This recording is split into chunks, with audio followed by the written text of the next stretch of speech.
The most important key you need to master anything is repetition. The more you repeat, the more easily you remember. Different people have different memory power, and also, it completely depends upon the matter of your interest. If you are trying to remember something you are not interested in, then it's very hard to remember it. It's easier for you remember the things of your interest. If you have exams or something important you have to memorize, then this video may bring some help to you. When you watch a movie, you remember every scene, but when you read a book and you remember nothing, try switching your learning pattern from books to audio or video resources. The first one is Pomodoro technique. In this technique, you study for 25 minutes straight, complete focus, and take a 5-minute break. You can improve this technique by syncing your study with your circadian rhythm, which means studying during your peak focus time, which vary from person to person. Some are morning person, some are night person. You find your own peak time and start reading. This enhances your productivity and retention. Now, the second one is tapping into the ancient memory palette. A lot of time you may have heard of mnemonics. I used to make mnemonics like Vibja to remember the colors of the rainbow.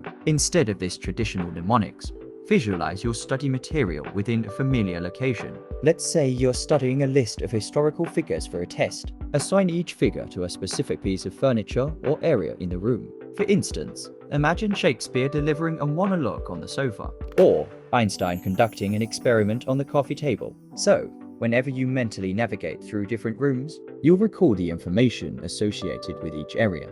Moving on to next. The third one is reverse study method. In this method, instead of starting with the textbook or lecture notes, begin by testing yourself on the material. Take a quiz or attempt to explain the concepts from your memory. Identify the gaps in your knowledge and then dive into the material to fill those gaps. This helps you to find the areas that need more attention. Remember that whatever the tips and practice you follow, repetition is the key to master your craft.